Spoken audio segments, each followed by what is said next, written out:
the city of St. Louis, you're listening to the Don't Push Pause podcast with your hosts, Justin Johnson and Lindsay Reber.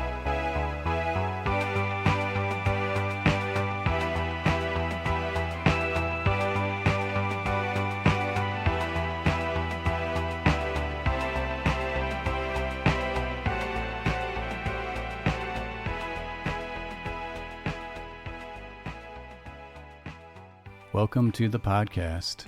Welcome back, everybody. Hello, Justin. Hey, Lindsay. We're always big on themes around here, and so it was like September, let's do like a back-to-school type theme, even though we don't have kids, not that there's anything wrong with that, but we chose a high school movie, Fast Times at Ridgemont High. I mean, in some people's eyes, considered to be one of the greatest high school films of all time. This was an interesting pick for me because I was like 5 when this movie came out, and I don't know, like, even though Breakfast Club only came out a few years later, that was always Breakfast Club, Heathers. When I was a kid, those were my high school movies, and this was always on TV, and it was always kind of like a background movie to me. It just, especially like Judge Reinhold, he seemed like so old to me when I was a little kid. This was never a nostalgia movie for me, so when we were talking about doing this, I went back and I watched it a few times, and it was really saw this movie in a completely different light, and man, so much respect for Cameron Crowe getting this right, just like the issues that kids face in high school, how realistic it is. And even though some of these actors look older than high schoolers, that's just such a thing to do in movies now. So it didn't really bother me that much. Now I'm full agreement. I think this is one of the better high school movies that's been made. As far as like a genuine look at what, kids deal with and like pressures of high school and like trying to fit in, but also at the same time being wildly funny and entertaining. I hear you on the Fast Times being a background movie because it wasn't one that I grew up with. Certainly watched it when I was a teenager, and I always took it as a comedy without actually seeing it. And it wasn't until watching it as an adult, well after high school, that I realized what a serious storyline really that the movie has. It does a really good job of balancing both a dramatic story with comedy. It's not a knee slapper, but I mean there's plenty of funny moments, and the funny realistic moments of life that happen in high school that add to the overall realism of the world. And that authenticity is directly going to be coming from Cameron Crowe's experiences that we'll be talking about at length further in the episode. But real quick before we get into that, I know you said that looking at Judge Reinhold, he looks like such an adult in this movie. Now watching it, he doesn't.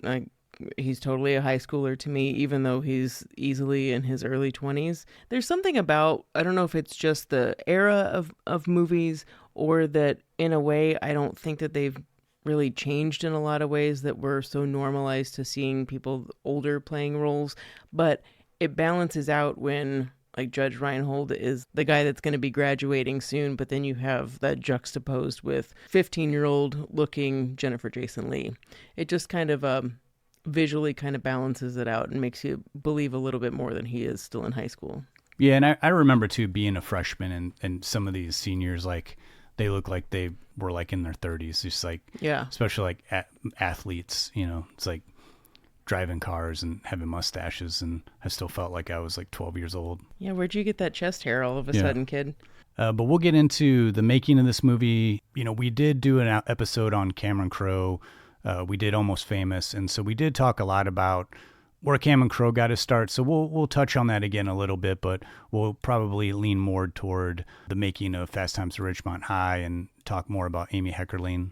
And there's part of Cameron's early career that plays into why Fast Times became a movie. We'll talk about the hesitations that the studio had with having a teen picture like this that was considered pretty racy for its time, but it wasn't considered racy for its time until the studio saw a cut of it. For a large majority of the time, the film kind of flew under the radar. Another element we'll talk about is pretty kick-ass soundtrack. I mean, Amy Heckerling might have some reservations about the soundtrack herself, but the soundtrack's pretty great. And as far as the cast goes, one of our favorite things to talk about, this predates a few 80s movies that are known for the launching pad, like people talk about The Outsiders or St. Elmo's Fire. This is 1982 I mean, just about everybody in this movie had a career. You have all these talented young actors. And then it's just wild because some of the side characters that have 2 or 3 lines had even bigger careers than a lot of the stars. So we'll talk about this era of like younger themed movies for audiences and just this like gigantic bunch of like up and coming talented young actors that were like looking to get into movies like this, and why these kind of movies became so successful because of that. Because I think like the 70s, 60s, we did have, you had movies that were geared toward young people, but a lot of times everything seems so adult themed. It's like I feel like the 80s is where you really start getting the young adult movie, the high school movies and movies where young characters are making decisions and they're central characters, and the adults are like, on the sidelines. And I feel like that was like a big part of like youth comedies of the 80s. So we'll probably touch on that a little bit.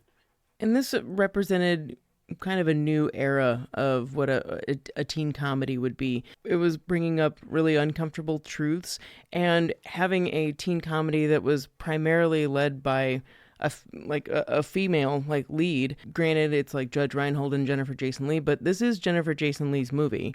There's emotional depth given to male characters. They're not just, there's plenty of juvenile humor in this movie, but they're given emotional depth that hasn't really been seen a lot before.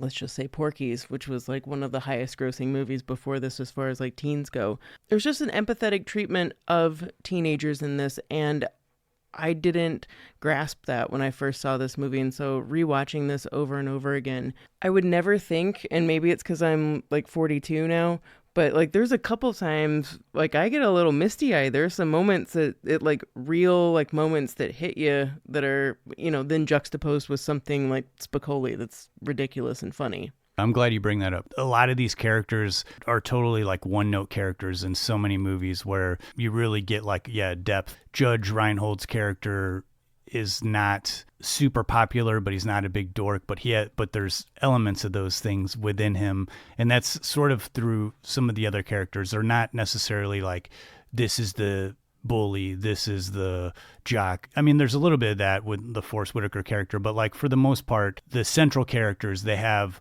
more going on. They're not just, you couldn't just describe them in like a quick, sort of, I guess, in the way like Breakfast Club tries to good comparison. Present that, but like in Breakfast Club tries to say that's how we present things, but we all have part of that. And I feel like Fast Times at Ridgemont High is like not self-aware. It just kind of exists there because Cameron Crowe got his source material from real life. Yeah, that's a really good point. It's not self-aware. Well, after our discussions on Fast Times at Ridgemont High, we'll get into our picks of the week. And man, it was really tough for me this time. I didn't really know which direction I wanted to go as far as like finding a movie that in some way related to this film via theme or actor or whatever. And I really wanted to do like a high school movie. And I chose The Wildlife, which I hadn't seen in a really long time. And after watching it, I'm going to talk about that movie, but not as my pick of the week, but just in relation to it was a movie that Cameron Crowe wrote after Fast Times, and they tried to really make it sort of this spiritual sequel, but it lacked a lot of the elements that I thought were so strong in Fast Times. And so I was like, I'm going to go for something else. So I was so kind of really impressed with Jennifer Jason Leigh in this movie. I think she's makes Fast Times at Ridgemont High. And so I was like, man, I'm going to check out some of her other movies, which I had seen before, but really wanted to find roles where she's giving more of a dramatic edge. And I picked Rush with her and Jason Patric. And man, that is just a bucket full of misery. That movie is being dumped on you for like half of the film. And even though Eric Clapton tries his hardest to like ruin the movie with his noodling guitars for the soundtrack, it's actually like a really powerful movie that's based on a true story. I'll get into it a little bit later. What was your pick of the week? I love when we rip on Eric Clapton. I love when a guitarist rips on Eric Clapton. I don't know why it's still really funny to me. So one beautiful thing about this movie is that it does give us so many avenues We can go with teen comedy. You can go with anybody who even doesn't have a line, but who is famous nowadays. But I chose to go to the act route, which I usually do. But I went for the Anniversary Party from 2001 that stars Jennifer Jason Leigh and co-stars Phoebe Cates, and also was directed by Jennifer Jason Leigh. It is a movie that is completely up my alley. I don't know how it escaped me. I think a lot of like 2001 to 2002 movies that were like the talkies, like ones where people talk about emotions, which is I love. It was also when I graduated high school, so I think I missed a lot of great movies during that time. But discovering and watching for the first time the Anniversary Party, I love it. Yeah, I really want to revisit that. Thank you I saw that you brought that disc over for me to check out. I did. Well, as always, we'll round things out with our Murray moment. But before we get into our discussions and our first clip from Fast Times, Lindsay, can you just give us, in your own words, a brief description of what this movie is about? Mostly everyone feels like their high school experience was unique to their singular vision. And with that said, Fast Times at Ridgemont High is a snapshot of teenage high school life, the common universal realities, and for this story, the unifying vision that teens want to grow up or be adults before they're ready. Our main stories stem from siblings, younger sister Stacy and her older brother Brad. Stacy is a sweet, curious 15 on the cusp of 16-year-old, guided by her encouraging, uninhibited best friend Linda, who advises her with the most well-intentioned superiority on sexual experience and relationships, despite Linda being unknowingly also naive like Stacy. Whether it's the equally innocent Mark or his bravado-laden huckster buddy Damone, Stacy's exploration is blossoming at a fast clip. Her brother Brad is about to graduate and has always felt secure with school, his job, his relationship, but almost in a heartbeat, Brad's watching his formerly stable life crumble. How's all this happening right before he's entering adulthood? On the opposite side of the emotional spectrum, the carefree surfer bro Spicoli has been content riding the waves, grabbing a slice, and splitting a spliff with his buddies. But for once in his life, his indifference to moving forward will be challenged by a teacher with no tolerance for Spicoli not caring about his future. Are these characters wiser by the end? Weeks can seem like a lifetime in teenage years, and this snapshot reflection of teenage life moving too quickly takes us on an unexpectedly developed journey that feels so ahead of its time for 1982. Yeah, I couldn't agree more. Well, thank you for that. Let's take a break. We'll go to a clip. We'll come back. We'll get into Fast Times at Ridgemont High. Cubans were in a constant state of revolt. In 1904, the United States decided to throw a little weight around and, Who is it? Mr. Pizza Guy. Again? Mr. Pizza Guy, sir.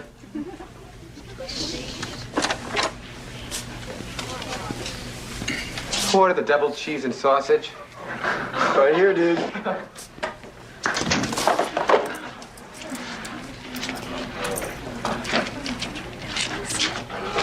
Here, dude.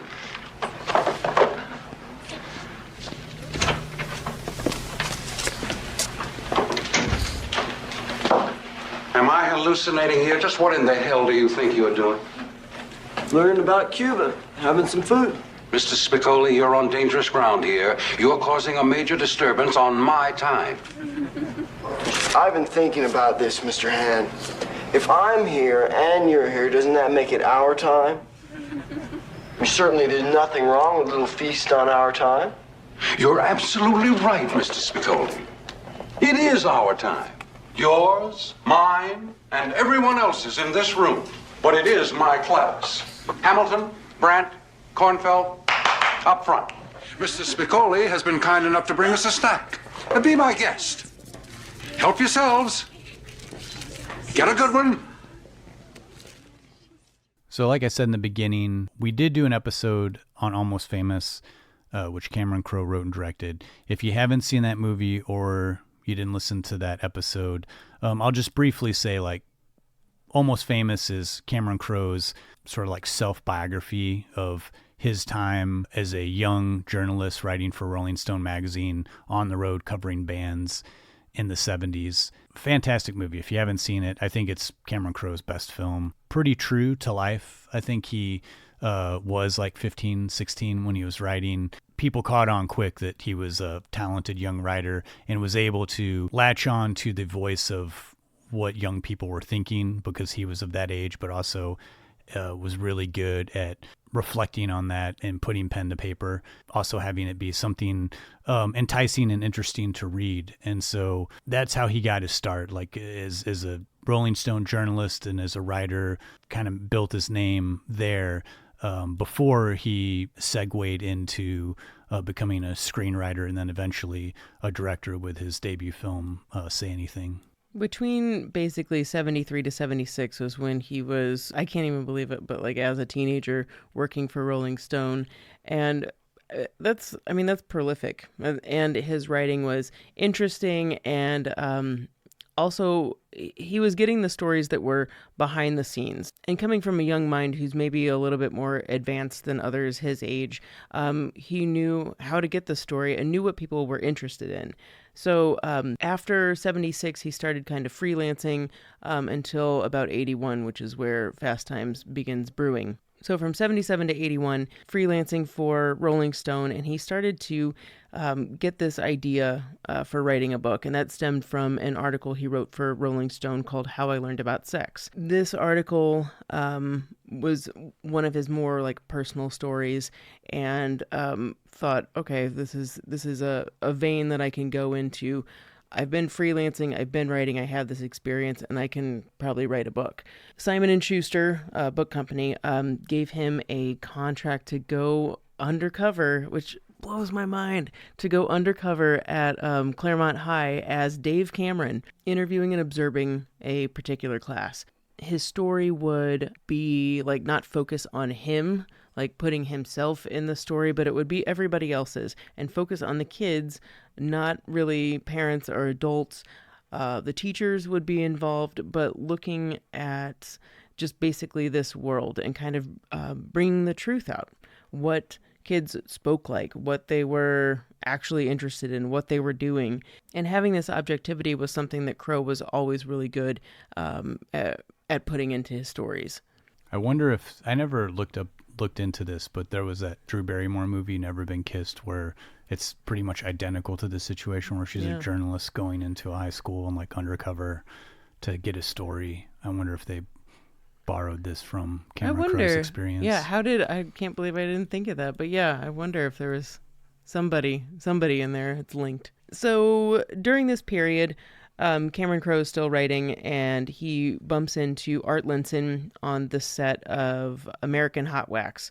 That was in 78, and Linson was taken with Crowe's, being a young journalist, and he made an impression on him, and he ended up giving Crowe a bit part in that film. Now, hold on to that thought because we'll come back to it. So Crowe starts developing Fast Times at Ridgemont High, a true story, going into great detail, as honest as possible.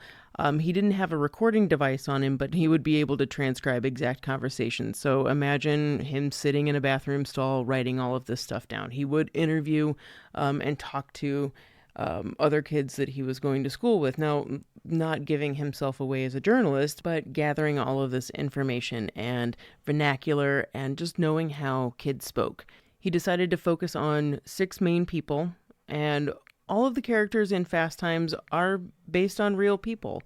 We've got the surfer, and like we put these in, we said before, these aren't in categories, but for this purpose, we'll put them in categories.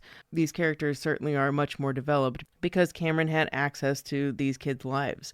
So we'd focus on a surfer, a nerd, an all-knowing kind of sexual guru, a tough guy, blowhard, and 2 middle-class siblings. So for instance, I think one of the main people that Cameron was really close to was Andy Rathbone, who's Mark Ratner in the film. And I'm not going to go through like who everybody's based on, but everybody certainly is either an amalgamation, a creation of a few different people, or definitely based on someone. And Cameron knew that his experience from Claremont, if he could take that and, find out if this was happening at least 3 other schools, then his experience would be authentic, would be more universal, and not just focused on this one school. So when it comes to the end of this school year, Cameron sees all of these kids throwing out, their notebooks and diaries and garbage and just everything, just trashing everything, because why do you keep that? He goes and fishes all of it out of the dumpster, and he just has copious amounts of information to go through. So he goes back home and decides to start writing stuff down, and then he thinks, okay, well, I'm going to go to the local high school and do the same thing, and he finds the same information, like poetry, notes, just all of this amazing like filler information, and he's he's kind of like set for writing this book. He knows the story must have kind of a comedy element. It can't be completely serious because, adolescence, there's a lot of embarrassing, awful kind of comedic things that happen to us, and you have to have a sense of humor about it. But there are certainly a lot of coming-of-age moments that bring the seriousness. So it is going to have this light and funny aspect that will have a hard truth underneath. And I think that's where a lot of this authenticity comes into play when eventually the script to Fast Times gets made. Like in Cameron Crowe's book, like a lot of things that he found out is a lot of these kids, high school kids, like had jobs so they could have extra money to buy the records that they're talking about in the movie, to buy concert tickets to go see bands that they like, or go see movies, or stop and eat at the food court. There's a interesting feel to this movie too, is like it's a group of kids who are like more working class. His book is like set in California, but it feels like it could be in a middle class Midwestern town. And I think if you were a working class like kid, if you had a job at this age, you might understand that notion a little bit more of trying to be an adult before you are an adult and acting that way. I definitely remember feeling insulted when someone didn't treat me like an adult, and I'm like 16 and a half. But that's the attitude that you have at that age, or that some people have at that age. And that's really the overall vibe through. That's why it's called Fast Times. Everything's moving faster than these kids' ages are. Their bodies are catching up with their minds, sort of thing. So before this book is even released, there's definitely a buzz around this, and it's optioned for a film by Universal Pictures in 1981. Producer Art Linson hears about Crowe and this, going back to high school story, and remembering that he'd met him on American Hot Wax. It's like, well, this kid, he knew that this kid was something special, and Art just happened to be contacted by Universal Vice President and asked if he would want to help out Crowe work this book into a screenplay. And as you can imagine, Linson was totally stoked about it, and coming to learn that there was a lot of material to work with, and Crowe really had lived in this world and just submerged himself into it. And when you know vernacular and how kids are talking, and you're living it and you're writing it, a script is just going to naturally come out of this, especially when you're involving the original writer of that material. So Art saw this as a very exciting opportunity. The studio at the time, it seems like there was more cautiousness at the beginning. It's like at the beginning and then at the end, but somewhere in the middle, Universal kind of forgot about this movie for a little bit. But in the beginning, they thought, do we really want to have, one of these teenager pictures, and you want to exclude adults? Where's the audience? We're going to depend on kids to come out and see this movie. So there was a little bit of hesitation in the beginning, but Linson was really excited about the prospect of this project. And with that, before a full script was created, they already started searching for a director. And from everything that we researched, it sounded like people would read the script and immediately get excited about it. And, even if it wasn't for them or like a direction that they would go in, it just seemed like producers, anybody who read it was like, man, this is like really great stuff. Like, this is going to make a good, fun, funny movie. When something's so rich with detail, you can't help but feel like there's a lot to work. There's almost too much to work with, but that's in a way is beautiful. It was very interesting to find that one of the early directors that they approached for this, like the first option. Yeah, the first option, who they thought would be great for this movie, is David Lynch, which at that point in time he had made Eraserhead, which was, and The Elephant Man. Yeah, The Elephant Man, but Eraserhead, which had been, a cult hit, but relatively unseen by like mainstream audiences, and then a very bizarre sort of biopic movie that was like nominated for some Oscars. So two very wildly different movies, none of which had young people in them or dealt with like young people stuff. So it's odd that was a pick. But David Lynch did read the script and immediately was like, man, this is a great script. I really love it. But as David Lynch did so many times when he was offered movies, was like, yeah, this just isn't a world that I want to spend, a year of my life working on. So he passed on it. I gotta love that, like knowing that this is a great script, but one, you don't want me really, Yeah. and I don't also want to waste my time. And enter Amy Heckerling, who, if you don't know Amy Heckerling, she made a huge name for herself as the writer-director of Clueless, which was a cultural phenomenon when that movie came out. We've talked a lot about on this podcast, like, how male-dominated Hollywood is, and like it was always hard for like women to have careers in Hollywood as directors or to have a chance being taken on them, especially if they didn't already have a hit. And Amy Heckerling has talked about how it was, even after she had hits, it was difficult to get movies off the ground. But it is nice to hear a positive story of a young Amy Heckerling who was 27. She had only done a few short films, had not made a feature film yet. This is her debut film. People saw her talent and was like willing to take a chance and say, let's, she can bring something to this movie. She's young.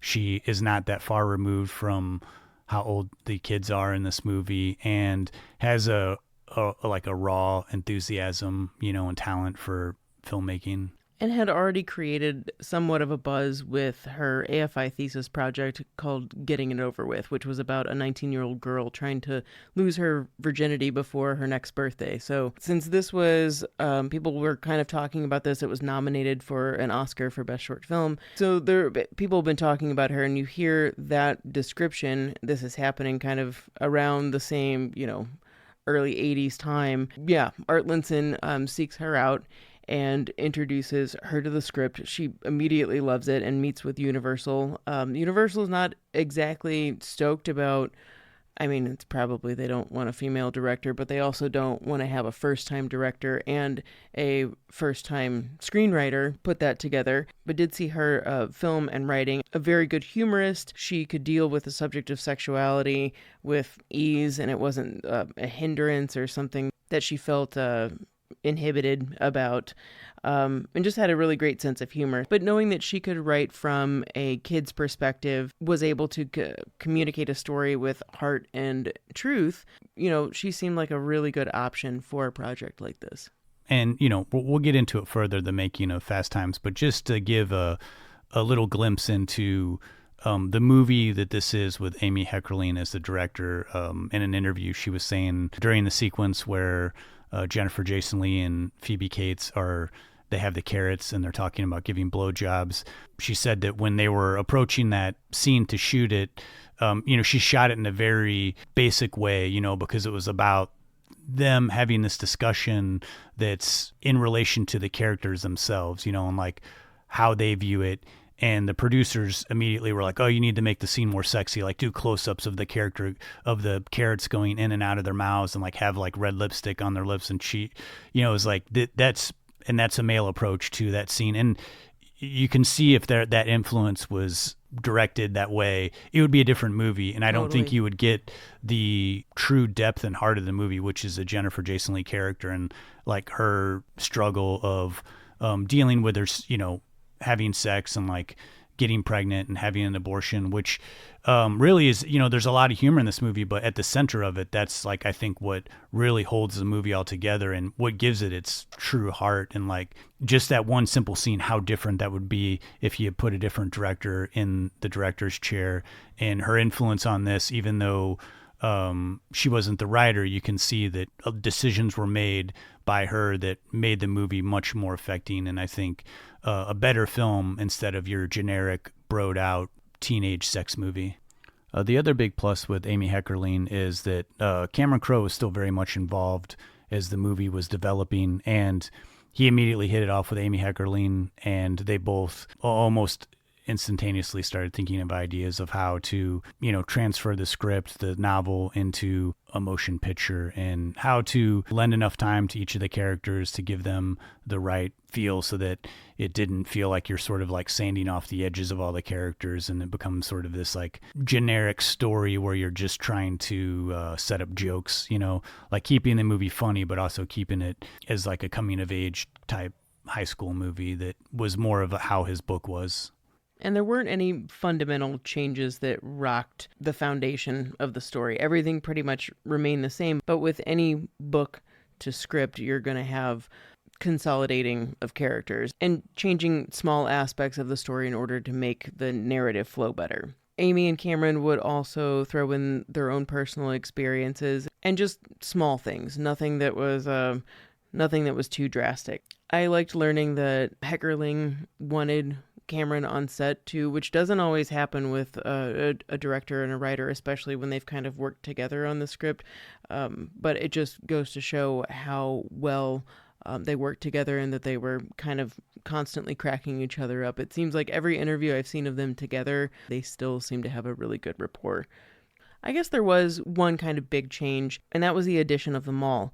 Having all of these stories, action, and main characters kind of all base out of the mall. Everybody had jobs there. It's where the movie begins. It's where the movie ends. Of course, we're going to be going into school settings, but it's not the primary focus of the film. This was done because this was their outside social world. This was youth consumer culture, which we weren't really seeing in teen comedies. School setting was the norm. So this took us out of that and further kind of solidified that idea of kids being adults, kids going into the adult world, the real world, and, not playing like they're adults, but really like having jobs outside of school.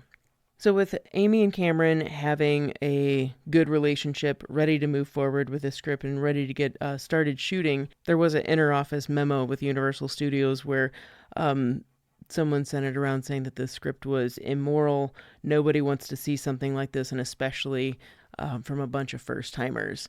So, like I said before, there's some hesitation off the bat, which stemmed into even the first week of filming. Universal got back the dailies from that first week and they weren't happy. They thought it was too girly. They didn't think it was funny enough and were concerned that some serious changes needed to happen. Maybe this is something that happens or has happened in the past or continues to happen. Part of me can't help but wonder if it's because she's a woman.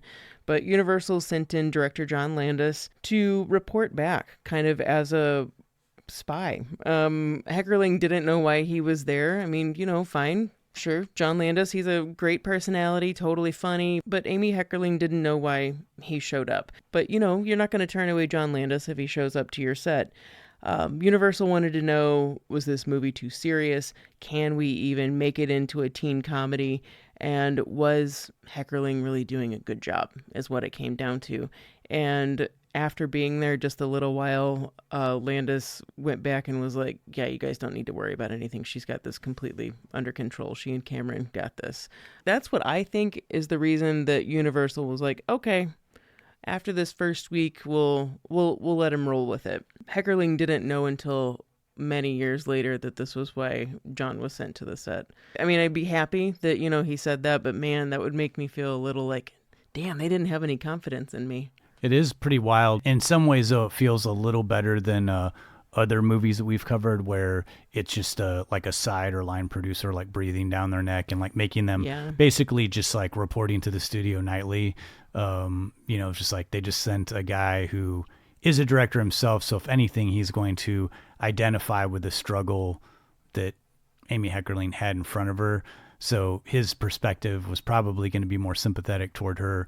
So probably better to have, he comes there for a week and then it's like, oh yeah, you guys are fine. And then they didn't, revert to like some sort of like blowhard producer, just kind of like saying like, here's what you're cutting for today. And like making it just a terrible experience. That's probably one of the best things about this was that Art Linson, the producer, was gung-ho about this movie from the beginning. And that's usually who's the person who has the problem with it.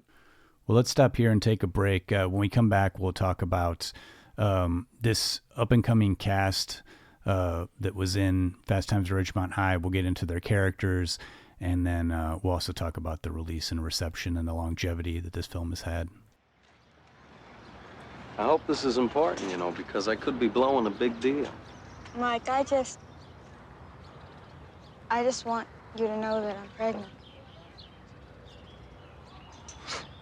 How do you know it's mine? I mean, we only did it once. I haven't been with anybody else. I know it's yours. Jesus. I mean, it was your idea. You wanted to do it. You wanted it more than I did. No. Take that back. All right, all right. Take it back. Look, we gotta do something about it. I mean, we gotta get an abortion. My brother Art got his girlfriend one once. It's simple. I mean, it's no big deal. Yeah. I got that plan. It's gonna cost $150 at the free clinic. Doesn't sound free to me. I suppose you want me to pay for it. Half, okay? And a ride to the clinic? $75 and a ride. Okay. Okay. Thanks. Thank you. Well, I wanted to start with talking about Jennifer Jason Leigh's performance in this movie because this is really the thing that made me want to do this movie for the podcast the most is like rewatching this. Again, it's like I don't think I'd ever watched this movie like fully, like sat down and watched it. And she's the heart of the movie. I mean, I think that there's all this humor like built around her character and like what goes on. You know, we have humor scenes here and there, but when I'm the most interested in this movie is like when Jennifer Jason Leigh playing Stacy is on screen. I feel like gives it a little more dramatic presence. It doesn't feel like a sex comedy because of her relationship with the Mark Ratner character, with her relationship with her brother, and like having a scene where, you know, she goes to get an abortion. And I remember the first view of this, I was like, man, I don't remember this scene playing. So the way she plays it, it's almost like you could be like, well, she acting like she doesn't even care. Like it's not that big of a deal. After she has the abortion? Yeah. But then I, you know, the second time I watched it, it's like, no, this is like, she's 15, you know what I mean? Yeah. Like she's playing it as a person who like doesn't really, you know, she can't even fully grasp this adult decision that she's made. And so there's like, she's already, you know, relieved that she's not going to have like something that she's got to tell her parents about, or that she's got to, you know, tell school that she's pregnant. It's just played to me like so realistic, but also in a way that like doesn't stop the movie in its tracks. The rest of the movie, you have like these sort of pop songs or like songs we know of. And then the scene where she goes to the abortion clinic, I think it's like a Cat Stevens song is playing. And it just, you know, it's just like a different vibe, you know, but I feel like it doesn't change. I don't feel like I'm watching a different movie, but because her character is like so grounded throughout the movie, I feel just it gives it a little more, I don't want to say like prestige, but I feel like the movie rises above like your typical like 80s teenage, you know, sex romp comedies that's like a little bit lewd and has some funny parts. Like there's some real growing up that goes on in this movie. I don't know. I can't picture anybody else like pulling this off. Like she just has like an innocence to her. And it also too is like looks the part. I mean, she looks like a freshman, sophomore in high school. And that's exactly why Heckerling picked her for the role. I don't think there were very many people, if anyone, that were considered for it. Like there were plenty of people that auditioned, but Jennifer Jason Leigh was the only person who had such a young looking face and who had the acting chops and could pull it off. But when you are that young, I mean, she's a little baby face, and you can hold down an entire film with things that I mean, yeah, like you were saying, there's comedy that's happening around her, and not that she doesn't have like cute moments like with she and Linda, but for the most part, like she's the serious story, and to hold that down is pretty impressive for a high school movie that's centered around a girl. I think also too, the way that her character is played out in the movie and in the script, it defies, I think, expectation, because you know, she starts out the more innocent, you know, she's inquisitive about how to give a blowjob from her friend. But then, you know, when she's with Mark, she kind of puts the moves on and is advancing more. And he's kind of gets like a little freaked out by it. And in other movies, this character would just like, she'd be the shy one throughout the whole movie, or, you know, Mark would be like, I'm going to put the moves on her. And it just, I feel like a lot of times this movie like goes against what you would normally be expecting from a teenage comedy. That's the interesting thing about Stacy, is that she doesn't start off, you know, in a flowery dress and super naive and then have this sexual awakening and, you know, and then is completely different by the end. She's always functioning at, I'm ready to lose my virginity. I'm ready to have sex, and Linda is going to teach me the ropes and what I should do and what I should say to boys. She just wants to, I mean, like Amy Heckerling's short film, just get it over with. Having that character that's already young, grounded, and having very frank sexual conversations, it can be off-putting. I think especially for 1982, I don't know about now. If looking back on this film, you know, you realize that this is a girl they say she's not even in high school yet. She's going from 8th grade into freshman year. And one conversation that she's having with Linda, Phoebe Cates' character, Linda says, it's not that big of a deal. I lost my virginity at 13. Just like having these are the real conversations that Cameron Crowe was hearing. This is the reality. I mean, at least from what I remember from girls growing up. Another thing about a 15, 16-year-old character in a film, and that shows the maturity of this film, is that she's not annoying. And to me, a 15 or 16-year-old is going to be pretty annoying in real life unless I am that age. But I think that this movie gives each character such integrity and depth that you're not, nobody's superficial in this. And that comes through in Jennifer Jason Leigh's performance.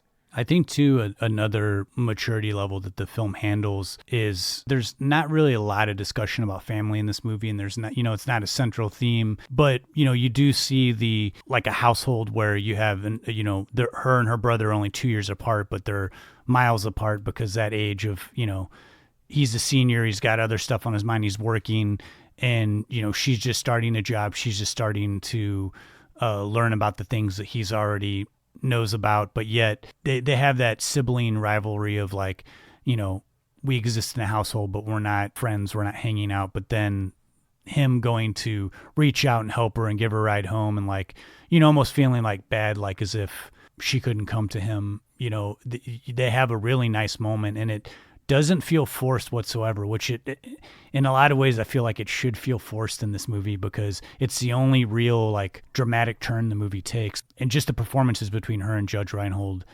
are so convincing and sentimental that you know, I buy it, that they have this connection of like, you know, I'm going to help my family no matter what, even if, you know, we don't see each other or we don't care about each other on a daily basis.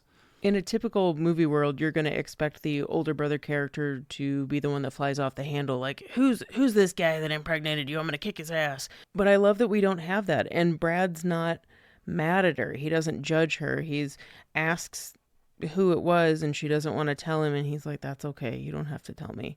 The one that flies off the handle is her best friend, Linda. And that's the one that wants revenge for Stacy. The other thing, I know we need to move on, but real quick, I loved also learning that Jennifer Jason Leigh comes from like kind of a like hippie family and was super open. Not that that really has anything to do with it, but was super open about being nude, and like she's topless or nude in a couple scenes, and it's pretty gutsy when you're such a young actor. But that she had no hesitations about it. In fact, was like, however far you want me to go, I'm totally game for it.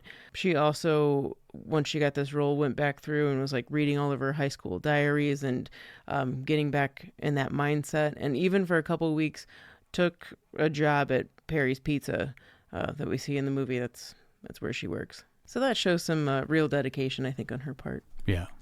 I wanted to move on to Judge Reinhold that plays her brother.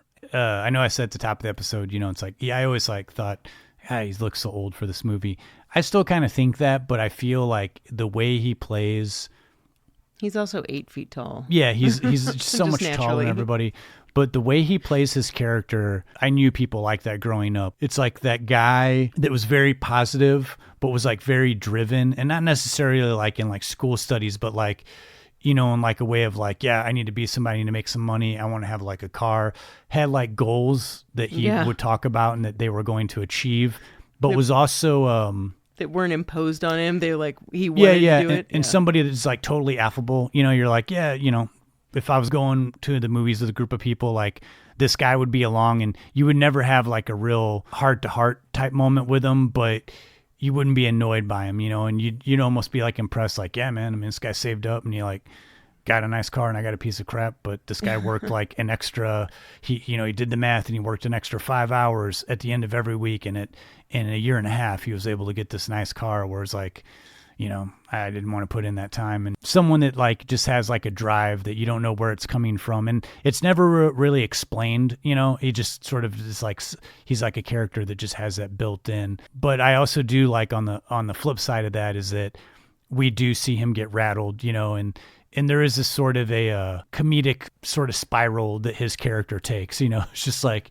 you know, he starts, you know, yeah, Brad starts at the top, and then by the end of the movie, you just feel so bad for him. But I feel like there's something more to the movie there, because it is this very like odd ending. I mean, the way this movie ends, well, I'll talk about it later, but it's just a bizarre ending in my opinion. But because it ends on Brad, it kind of makes sense, because he is the character that we see just sort of like go through the ringer, you know, and almost just about every scene he's in, except for in the beginning of the movie. Yeah, I can't wait till we talk about the ending to this movie. Judge Reinhold, I'm a fan of the guy, everything he's in. I love him, fell in love with him as a kid in Stripes. Brad might be my favorite character in Fast Times. His story is pretty simple, like we already said, starting at the top and then just like steadily heading to the bottom. Like how bad can Brad's life get? What embarrassing situations can he find himself in? But he's a survivor. He's not a defeated guy. And it was smart to cast somebody like Judge, because he is much more like upbeat, just kind of naturally. And to have this character that's like just getting steadily depressed. We can't have an actor that gives off the aura of being depressed playing a depressed actor, because it's just going to be way too down. The reason for that to me seems to be, you know, the scene everybody talks about in Fast Times at Ridgemont High is the masturbation scene of Brad like fantasizing and then getting caught. And I think if you had someone in there, the different character, that it would come off either sleazy or like creepy or weird. And because it's Brad and you know what he's about and he's just down on his luck right now, somehow it comes off like funny, and then you don't linger on it, you know, whereas like I just think if it was like, you know, someone like Mark Ratner, you'd just be like, oh God, you know, it's like, don't make me watch this. There is something that feels not sleazy about it, and I think it's because he's I mean, to me, when I watch that scene, it feels like Brad's had a real shit day, and Linda's extremely attractive, and he gets a good view of her, and then he shuts the window. He's not like, you know, pulling at Anthony Perkins and is like watching her while doing it. Yeah, like binoculars. Yeah. Yeah. So I think that is helpful for not feeling too creepy, and also that you end that scene with the ultimate embarrassment of his fantasy walking in on him and catching him. Anyway, I love Brad's fall from grace. He's not completely left down in the dumps. He ends the movie on a smile, and I'm okay with that.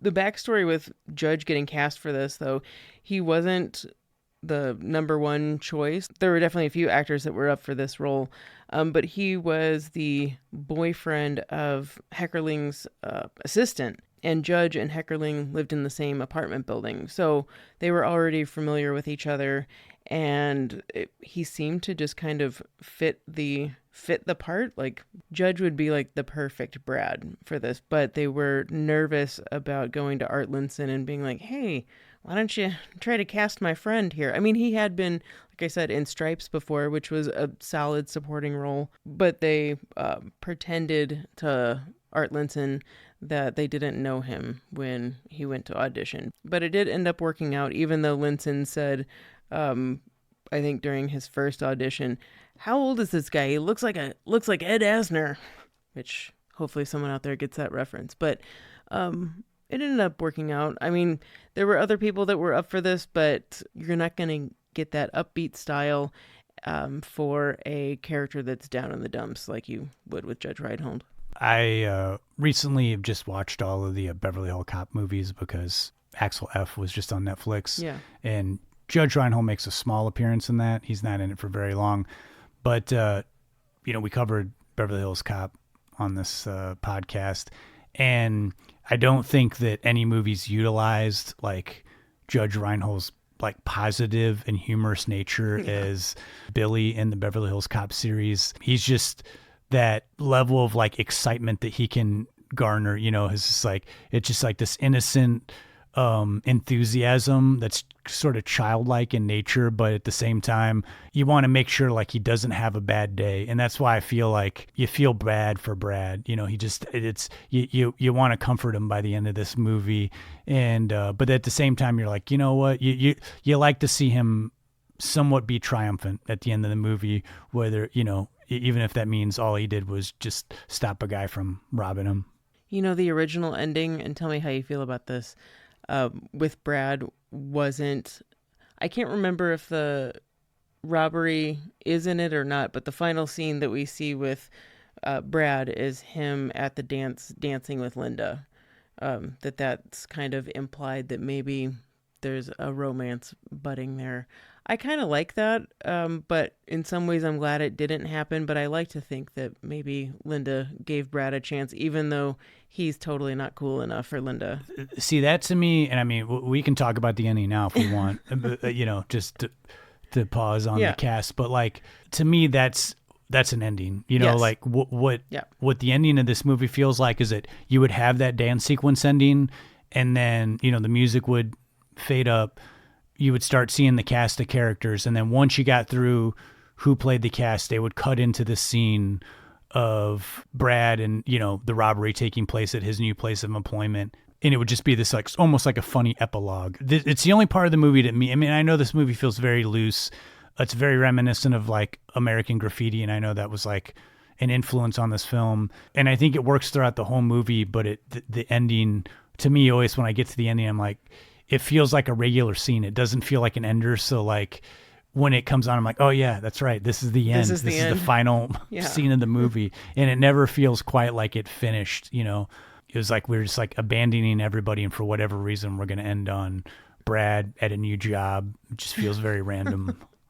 So would you have liked to have seen Brad and Linda dancing? I like the ending of this. Okay. It just feels like very loose and like kind of almost like they had tried a few things. It feels very like internal, like they were like, well, we'll try this or we'll reshoot the ending. It's like, how about we just go with this? It's funny, and it is a funny ending. And just from our research, it seemed like, Spicoli was the character that they were like, how can we insert Spicoli in this movie more? So to me, it felt like we're going to get one more funny Spicoli scene. And I do think it is like his funniest scene in the movie of like, he's like, hey, go to your left. And he's just like behind this thing. He's like, no, he's just so stoned and like, it's like, yeah.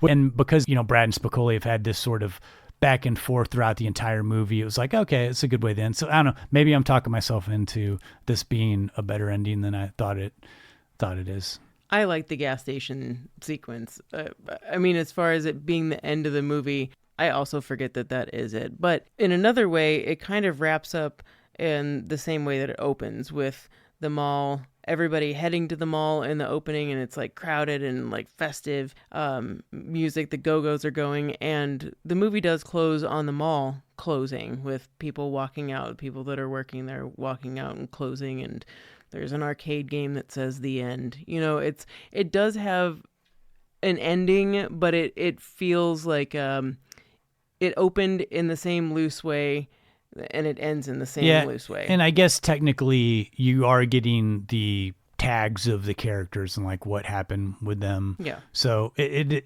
which is cute, but I don't consider that like the end scene of a movie, Yeah. but they do put a stamp on it that's like, here's what happened to these characters. Yeah. So maybe it doesn't feel as random because we do get a written description of like what happened to Brad and what happened to Spicoli. Since you bring up Spicoli, it might be a good time to talk about Sean Penn here. This may be strange to, hopefully I don't get blasted for this, but when I said it to you, you seem to agree with me.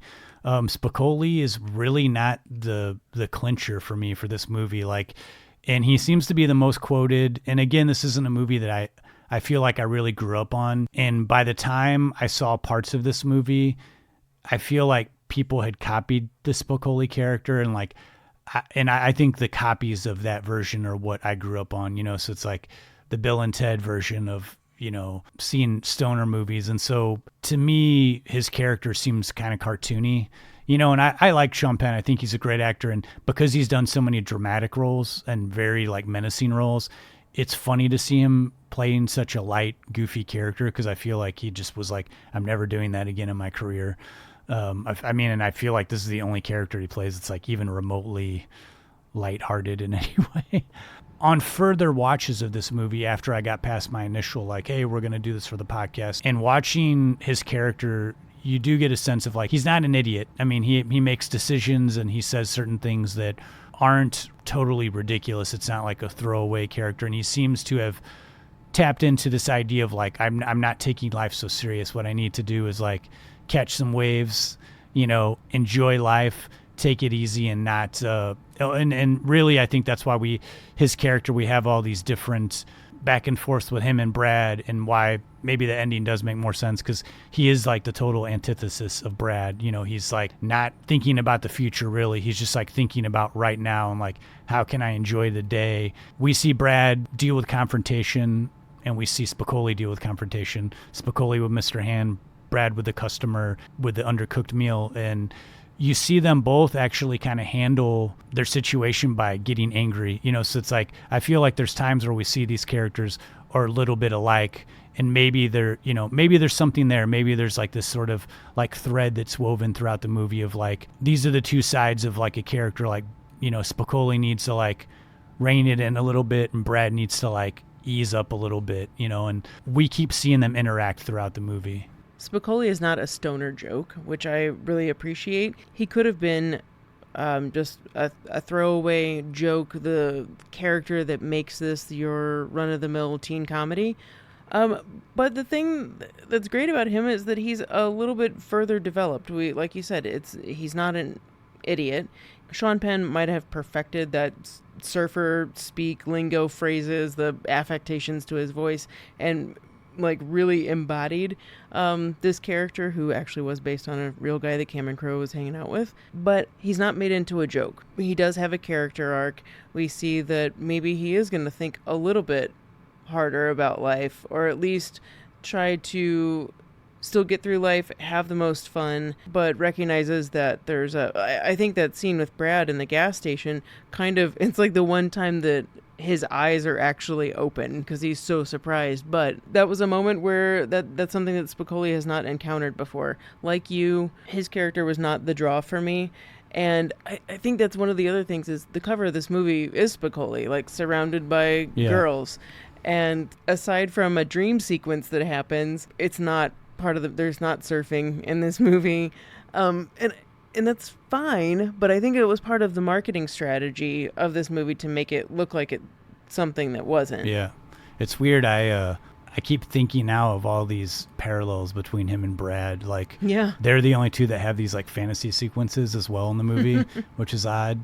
But yeah, Spicoli also, yes, he's playing this character as like someone whose like mind is like altered in every scene by drugs. But at the same time, the scene where they crash the car, they don't make a big deal out of it. Like, he's like, oh, I got this plan, we're going to do this. They just cut that they like made it look like an opposite football team trashed the car, so that because they were rivals, and he gets away with it. But I remember thinking immediately like, man, it's like a really good idea. And it seems very plausible. And he has that altered perception of like, you think outside the box sometimes, when you're stoned, you're like, you would think of something that you normally wouldn't think of. But that's one of the greatest things about his character is you're right. He does think outside of the box like you kind of do when you're high. In another movie, that stoner character would just go, "Oh, I don't know what to do, man," and freak absolutely. Out. And too, like, I think in another movie, like if a teacher came over to your house, you'd be like, "What the hell's going on?" But like because Spicoli's stoned, and we've seen this ongoing conflict between him and Mr. Hand. When Mr. Hand enters his room, Spicoli's just like, "Am I like super stoned?" Or like, and then he's like realizing they're in full conversation, and then but he doesn't like kick him out. He's like, "I'm on board for this." He's like, and then at the end, you do get a sense of like who Spicoli is, and he even is self-aware of like, he asked Mr. Hand, like, "Do you get someone like this every year, like a guy like me?" And you do see they add self-awareness to his character. It's not just this, like you said, this like the stoner, basic character, throwaway character in a comedy. I love that part too. I'm glad you brought that up, where says to Mr. like he identifies who he is to Mr. Hand. Like he's fully aware and plays that game between Mr. Hand and he knows that Mr. Hand, he's tired of him giving him shit, so he's gonna like give Mr. Hand a little shit in class. Their dynamic is really great in that way, and I'm so glad you brought up that part because it is a really important aspect to seeing Spicoli's personality. And as far as the background on Sean Penn getting into the character Spicoli, God, when I read these stories, it's like what I dislike about hearing about actors, this sort of method thing where everyone had to call him Spicoli, and even when his dad called, he wouldn't even talk to his dad unless like he was referred to as Spicoli. It just his answering machine was Jeff Spicoli. I don't know. That's just the kind of stuff that like just seems like it would be really annoying to other cast members. Granted, he does really good work, and some of the interviews with the other cast members didn't seem to be affected by it. I think the only ones that anyone said anything about were Jennifer Jason Leigh and Phoebe Cates, who like were curious because he was like so like in character, and they went together to go meet him. And I think everyone that was in the groups during filming kind of like stuck to their group. So like Jennifer Jason Leigh and Phoebe Cates were together, and like the Stoners. And anyway, they go to meet Sean Penn, and he doesn't say one word to them. He just like takes his cigarette out of its mouth and puts it out in his hand and walks off. And they're like, what a dick. But I forget who it was. Someone explained, I think it was Judge Reinhold, who said that Spicoli really doesn't have time for girls unless you're like a Playboy model who's, plastered all over his bedroom walls. But if you're in character, he's just like not even going to see you. It's wild. Yeah. But yeah, I just find that style of acting, they called him Sean De Niro. Yeah, yeah, and it's funny too because a lot of these actors that I really respect, De Niro, and I don't think De Niro does that kind of stuff anymore. But like Daniel Day-Lewis, you read stories about Daniel Day-Lewis. It's like he almost died on the set of Gangs of New York because he wouldn't wear a coat because they didn't wear those kind of coats in the wintertime in the 1800s. And so he's just like, okay, it's like, I mean, put on a coat, dude. That being said, Sean Penn had a vision when he came in to audition. Spicoli was the only person he wanted to read for, and Heckerling wanted to see him for Brad. He refused to. I mean, whatever, you do you. But he refused to audition for Brad and had this vision and came in with preset ideas on who Spicoli was and added a lot to the character throughout the film. Even though he's in method, there were a lot of things that he did bring to Spicoli that weren't in the script. And from the sound of it, it sounds like Heckerling and Crowe were pretty thankful for that. Another thing that he brought to the role was the bottom half of his hair. Sean Penn's hair is on top, but everything, the long locks that are underneath, that's a wig. Until they said that, I didn't know. Now I can't not see it. Yeah, I know. I never would have known that, but yeah, you can totally tell. Although Spicoli is on the cover of the movie, definitely a character that everyone talks about with Fast Times, I would say that he is not the number one person that's talked about with Fast Times at Ridgemont High, and that's going to be Linda, played by Phoebe Cates. An absolute dreamboat. Isn't this supposedly one of the most paused scenes in movie history? Yeah. Like, I don't know, it's like an urban legend that the rental tapes were worn out on Brad's fantasy sequence. Yeah. You know, there's a story behind that scene too, but Phoebe Cates was making a name for herself as an actress. She was really big at this time as a model in Japan, but just kind of getting her legs in the acting world. She'd done a movie in 1982 called Paradise, and that kind of played into a little bit of apprehension that she had about this pool scene that we're talking about, where she, in slow motion, removes the top part of her bathing suit. From my understanding at first, I mean, it's not like this scene was a surprise. It was always in the script. At first, she was okay with it. And then when it came time to do the scene, which was actually like on day 2, I think, she got really concerned about it and thought, okay, Paradise, she also had some nude scenes in that. And now this is going to be her next movie and she's going to be topless in this, and started getting in her head and thinking, wait a second, is this going to determine the path of my career? And I think she was also worried about people looking over, over the fence into where they're filming. It's the only uncomfortable moment that I've gotten learning the backstory of this, that Amy Heckerling admits, having to be like the movie executive guy with a cigar that's like, sorry, honey, you got to shoot this scene. This is what people want to see. I don't think that there was, bullying necessarily, but she had to be talked into doing that scene. You would have never guessed. Pulls it off really well. Judge Reinhold said that he, as the other part of that scene, said that he felt really protective of her. And so the part where they do kind of come together, he's like, that's why I kind of squeeze her a little closer. And when they weren't filming, was kind of guarding her a little bit. That was a sweet little tidbit from Reinhold. I love Linda in this movie, even though she's supposed to be the most sexually experienced friend and the advice giver to Stacy. It's very clear that Linda has a lot to learn. She's definitely pretending to be an adult. She has this ethereal boyfriend that lives somewhere else, lives in Chicago, and she writes letters to and has all of these stories about, but we never see him together. I mean, he's probably a real person. I'm sure he is a real person, but it is very clear that Linda's talking a big game. Whether she believes it or not, it's kind of I believe her authenticity as far as talking herself up more than I do, say, Damone.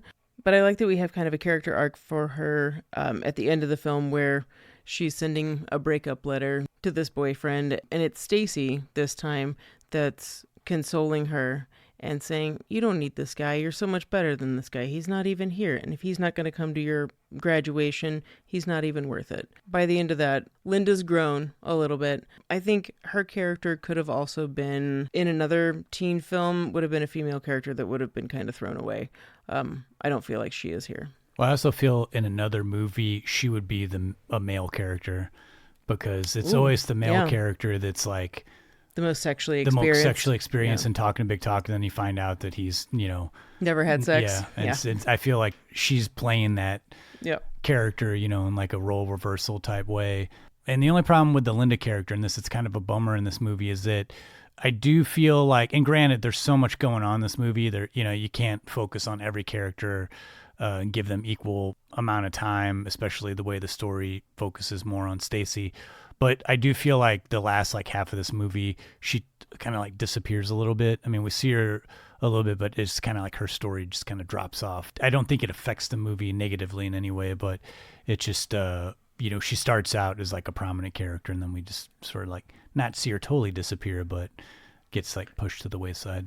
Once we have that scene where Stacy's consoling her and making her feel better about breaking up with this guy, the only part we get after that is seeing Linda super happy and dancing at, the school dance, which is great. But yeah, I agree. I'd like to have a little bit more of a wrap up for her. Yeah. There's a funny story about her getting cast for this, that Art Linson was in a juice bar, I guess, somewhere in New York, and saw her standing in line and was like, oh my God. And they were doing casting and was like, oh my God, this person needs to audition for the movie. And I guess went up and tapped her on the shoulder and asked, have you ever thought about auditioning for movies? And she's like, yeah. And he said, well, I'm casting for Fast Times at Ridgemont High. And she's like, oh, I'm auditioning tomorrow. It's kind of a cute little story. Yeah. Yeah. I think overall, even though Linda's kind of like the talk and the big game person, the fantasy, I do think that she is very empowered in this movie, whether it's some bravado behind it. But I do like that at least her positive encouragement is made Stacy feel a little stronger. Well, I want to talk a little bit about my least favorite character in this movie. I feel bad saying it, but the Mark Ratner character played by Brian Backer, it's not his acting that I don't like. I think he does a really good job, but this is the kind of character that bothers me in movies, you know, the sort of like, is he the nice guy, but is he like really sleazy underneath? You know, it's like the good guy slash nerdy guy slash, is he kind of a creep? We don't know. And, you know, Mark's character doesn't really turn out to be a creep, but he's just the kind of character that where you're just like, man, we have to linger on him the whole movie. I like that they give him a little bit more toward the middle of the movie, and he's not just like the hopeless virgin, you know, which is kind of how it starts, and was one of the reasons why early on when this movie used to come on TV, his character was just like, you know, I don't want to follow this guy. You know, watching it now, like I do like that. I think it's a really great scene between him and Jennifer Jason Leigh when they're at her house and she starts kind of putting the moves, and it's unexpected that he like bails on her. You know, I never got is he a creep or not? I don't know why, but I never got that. I think he has a lot of really sweet, endearing moments, and it's kind of what reminds Stacy, I don't have to like go after dudes that don't want me or just want me for sex. Like, here's a boy that actually really likes me. He came over to me and asked me for my number. One that always gets me is when she's pregnant and they go into the science class goes into the autopsy scene, and you know they start taking out human organs, and she runs out like she's going to throw up, and Mark runs after her. It's such a good little moment that you I don't know if it would be as sweet or as heartfelt in a movie that was just a simple teen comedy, because it shows that even though he knows his best friend slept with this girl that he really likes, he's still going to go after her because he actually does care for her. You know, it was rumored that Tom Hanks was considered for the part of Mark. Gosh, I can't. He seemed like we'd be way too old looking. Yeah, even 1982. Even like he'd look older than Judge. Yeah, easily. Well, someone that looks, I think, a little older. I don't think he looks like a high schooler at all. Maybe it's because he's such a grifter. Is Mike Damone, played by Robert Romanus. Mike actually opens the movie. He's who we follow into the mall. He introduces us to this mall world that he kind of uses as his office to fence concert tickets and, you know, kind of do a lot of illegal scalping, but don't you dare call him a scalper, because that's not what he does. He gets the deals, and he also totally screws people over. Is it crazy that Mike Damone is my favorite character in this movie? You know, it's not surprising, no. I guess I get why. He's just such a sleazebag. Well, he is, but he has this... It's the front. It's the front thing. It's the front that's interesting to me. He's an interesting character, you know. And maybe it's because I have such an aversion to people that have that front. But I mean, so does Linda. Linda has a front too, but it's not sleazy. Damone just is. He needs a good slap. You know, he's a bad friend at times, but he also like brings the wallet to Mark. You know, and he tosses it at him and then skeeves on his girl that he does, but he also like, he's trying to give Mark confidence, you know, and he doesn't have to, you know, but I like that if there was ever a time to have a front as ridiculous as Mike Damone's, it would be high school. Yeah. You know, and it's like, because if you don't shield yourself, you know, you're open for getting ridiculed or like getting attacked. And Mike puts up a shield of like, I have something that people want, you know, they need tickets to concerts. It's a fake thing, but tries to pair himself up with the Forrest Whitaker character. Like, I get him his tickets. I get him the goods. You know, he tries to impress people with like who he knows. And I think a lot of people see through it, but then I like that he sheds that a little bit. And toward the end of the movie, when we see his confrontation with him and Mark, and then they make up, you know, you see a more sensitive side of Damone. Granted, you see the worst side of Damone by getting Stacy pregnant and then not showing up to go to the abortion clinic with her, which also feels very real, and it feels very something that Mike Damone would do. You know, again, those aren't the reasons why it's my favorite character. I just find his character very interesting in the scheme of all these characters that are presented to us in the movie. You know, when the camera's on Mike Damone, I'm the most interested because I'm like, well, what's this guy? What's happening? What's Mike going to do now? He feels like he's not from this town. Feels like he moved to this town in maybe junior high and doesn't like, people don't know his background. He does live with his parents, but then when he comes out to his car and Linda's written prick on the side of his car, it looks like he's coming out of like a single person apartment. And the way he dresses, because it's like when the how movie, do you feel about when the movie first starts, you're like, conflicted. this is in LA, right? This is like California movie, because he's like dressing like real like East Coast fall, and then he also has like a very like New Jersey accent, and it just, he doesn't seem like a California guy, but maybe also that's why I find him interesting, because he just looks and appears and sounds so differently than everybody else in this movie. But still fits into the universe. It doesn't feel like he's not supposed to be there. Yeah. I get what you're saying about Damone. One part where we really see who Damone is, and I don't mean the part where he tells Stacy, well, you wanted it more, that's why you got pregnant, which doesn't, that logic, whatever. Where we see who Mike Damone is during the entire time when he's going over to Stacy's house, they both know that they're going to sleep together, that they're going to have sex. You can see it on his face. He knows the entire time he's doing something wrong, and he's still choosing to do it.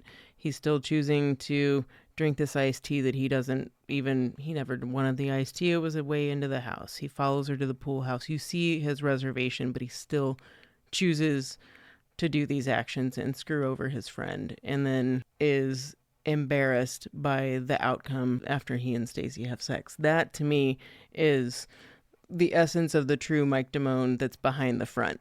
And what's wild is Cameron Crowe said that he found a character who had the whole like list of rules of like how to score with a woman and all this stuff. And, you know, it's just funny to think that there was some little Mike Damone out there that, you know, was like a character, and Cameron Crowe wrote it down. And that's going along with the whole authenticity of this movie.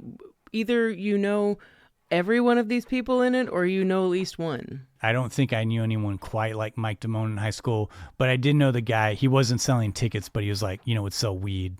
But he was always kind of like hustling a little bit and always trying to act like he was like some huge businessman. It's like, dude, you're just selling bags of weed, you know?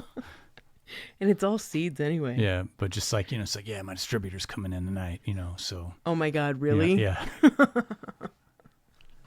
Wow. All right, I guess to kind of close it out with the cast, probably one of the biggest names in this was Ray Walston, who plays Mr. Hand.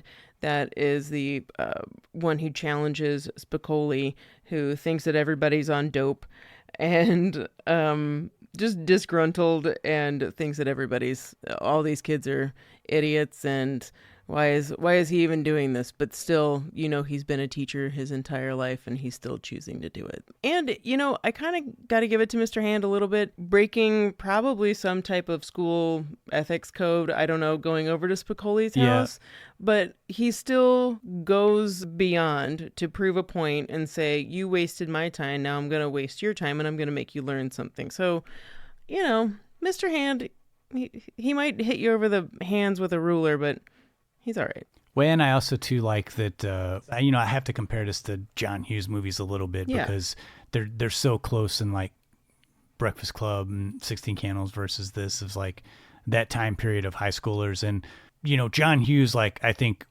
got the teenage part down really pat, but always made, like, the teachers seem buffoonish and the adults seem buffoonish. And in this one, Mr. Hand, though it's played for humor, I do think he really represents that. And I've had teachers like this, like the older teachers, the ones that have been there. You know, you would have like one or two young teachers that were still like, you know, they were just out of school themselves and out of college and were like, I want to connect with these kids. And I'm only like 5 years older than they are. And then you had the teachers that were like ready to start collecting pension. I just want some basic respect when you walk in the door. I don't really give a crap about anything else anymore. It's just like, I'm sick of wasting my time. And it's just being straight and forward with the students. And I feel like that was like, at least, this, you know, it's a humorous version of it, but a somewhat authentic version of like a teacher who's just, they've seen it all. they've said, oh, they're just tired. They're not messing around anymore. And it's just like nothing shocks them. You know, he's not shocked by Spicoli. He's seen Spicoli every single year. And he's just like, I will make an example of you. Yeah. Mine was Mrs. Willard. Do you remember the name of a teacher you had? I'm trying to think. What's wild is like most of the teachers I had that were old, it was almost like they just had one foot out the door. Yeah. You know, or they were getting to be real forgetful, you know, where you're just even, like you know, that. you're just like, man, this is like kind of depressing. You know, even as like a 15 or 16-year-old, just like, you know, handing out tests we took the week before. Oh, that's bad. Yeah. Man, Mrs. Willard, she would stop. If you were doing something and she caught you where you were talking, she would stop class and look at you and be like, are we done now? There was one time I remember this, I don't know what this kid did to make Mrs. Willard angry, but she did that motion with your hand like she's playing violin, like in a really tiny finger motion. And she's like, what's this, Derek? Oh, is it the world's smallest violin playing My Heart Bleeds for You or Cries for You, whatever it was? That was quite a moment, and it was really hard to stifle laughter. But you know what? She was my favorite English teacher, too. Well, just some quick name checks here. There's a lot of actors that were in this that had even smaller roles but went on to do big things, and I think that's another reason why this movie, there's a lot of significance with the cast. Like, we've got a 17-year-old Nicolas Cage who was credited as Nicholas Coppola when this movie came out, and they actually wanted him in a bigger role, but they just because he was 17, he wasn't going to be able to work full days. But he was so good, they were like, let's put him in the movie regardless. And you know, I don't even think he has a line. He's just like in the background. We've got Eric Stoltz, whom I love, that plays one of Spicoli's buddies, as well as Anthony Edwards, who plays Spicoli's other buddy. And funny story with them, though, they weren't even planning to audition for this movie. They were living with Ali Sheedy, who came in to audition for the movie, and they just went with her. It's wild. And just happened to audition. Pretty nuts. You know, we've mentioned him a few times, but a character who has like a really large presence in the movie, but really has very few lines is Forrest Whitaker as Charles Jefferson.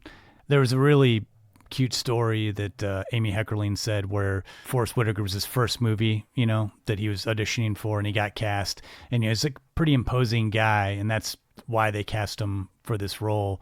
But she said, you know, she was looking out the window of the casting office, and he kind of like skipped to his car because he was so happy about getting cast in this role. A couple just quick name checks. Nancy Wilson of Heart, who would later go on to marry Cameron Crowe. She is the beautiful woman in the car next to Brad as he's wearing his pirate costume and laughs at him and takes off. Vincent Schiavelli, who's always... He's the weird looking guy, who's, I mean, the angry ghost in Ghost. There you go. That's probably his most well known. Amanda Weiss, probably best known from Nightmare on Elm Street. Kelly Mulroney, who's probably most well known from Night of the Comet. Was she in Chopping Mall? She might have been in Chopping Mall. Yeah. And you know what? We can't not mention Pamela Springsteen. Best known for sure from Sleepaway Camp 2 and 3. Yeah. Well, that wraps up the cast. I kind of wanted to just briefly talk about the music because right away, just We Got the Beat Go-Go's into the title of Fast Times at Ridgemont High. Throughout the entire movie, you're hearing contemporary artists of that day, which I always loved the 80s for doing that. Like, you would learn about bands through the soundtrack. The studio did have some say over what songs were included on the soundtrack. The post-production aspect would be when it seemed like the studio started to care about, like, okay, what's going on? Because both Crowe and Heckerling felt like they were barely flying under the radar. This was before, like, I mean, society was pretty conservative at this point, like Reagan era moral values, like Just Say No campaign was going to ramp up real soon. So with the post-production aspect, not only did the studio have a say over putting some songs in the film that Heckerling didn't necessarily want, but upon seeing a first cut of the film, and it was sent to the MPAA, the movie was given an X rating. The studio was pretty irritated about this. The main issues being the prolonged sex scene between Stacy and Damone. Heckerling's entire intention behind this was to show how awkward and awful this experience was. Not awful in the sense that like that Stacy's doing something she doesn't want to do, but just that it was just very unsexy, very unromantic, and true to form for a lot of girls her age. Another aspect was that originally in the original cut, which has now been restored in the Criterion edition, was that Mark Romanis is nude. It's full frontal male nudity, which the ratings board considered too aggressive. Never mind that both Phoebe Cates and Jennifer Jason Leigh are naked in this film. So they had to go back into the editing room, make some cuts. Also, the whole issue of abortion, even though it was pretty radical for this to be included in a 1982 movie, there were scenes with the abortion that were cut out, like Stacy in the doctor's office on a table, having the procedure done. Another instance of Stacy breaking down when talking about having an abortion. I mean, just a quick aside here, it feels like kind of nuts that like 40 years later, now that Roe versus Wade has been repealed, and it was, legal in 82. If anything, it's like kind of proof that American society is moving backwards in a way. It struck me just because like we are living in a time where it's illegal now. Yeah, it was like, that was the first thing that hit me when that scene came on. I was like, whoa. And it was, dare I say, more progressive 1982 than 2024. Right. So those were the main things that had to be addressed in re-editing. Also, the ending was changed, like we said before. There's a little bit more of the end-of-school dance sequence. It was suggested to Heckerling to put in the little written narratives, what happens to each character at the end of the film. She wasn't really a fan of that, but I think at this point was just like, I just want to get this thing made. If that's what I got to do, fine, let's get it done. So with the initial test screening, after all of this, audiences in the studio still were kind of like, I don't think sex and drugs is this prevalent among teenagers. Kids just aren't like this. Art Linson really stuck by this film and also said that this recut test screen was shown to a audience in Orange County, which has notoriously always been conservative. So it kind of makes sense you're going to get that reaction. The studio still thought it was too edgy, too sexual without being sexy. Is this just straight up pornography, which seems a little drastic to me, but these are the words that were being thrown around at the time, and they thought it's funny, but not funny enough. It's almost like they were just expecting this beach blanket bingo, pretty cute movie. And the mode of thinking here was, is this movie going to make any money?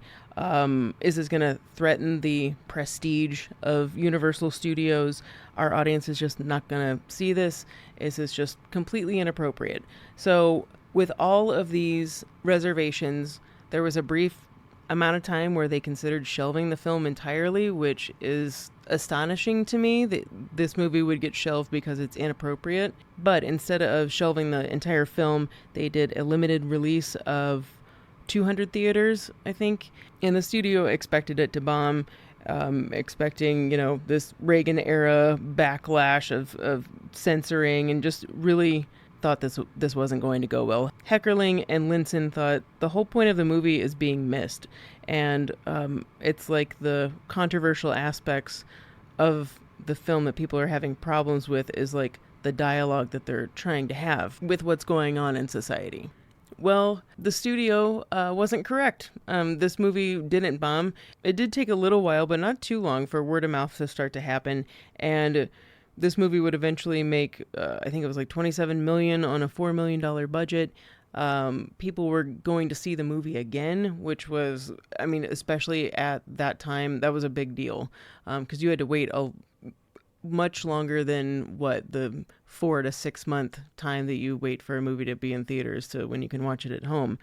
So people were going back and seeing it. The buzz around this movie was massive. It ended up being, I think, in the top 30 highest grossing movies of 1982. And then on top of that, this movie's massive success was when it was released on VHS and home video rental. That was where we had all the pausing of Phoebe Cates. Poor Phoebe Cates.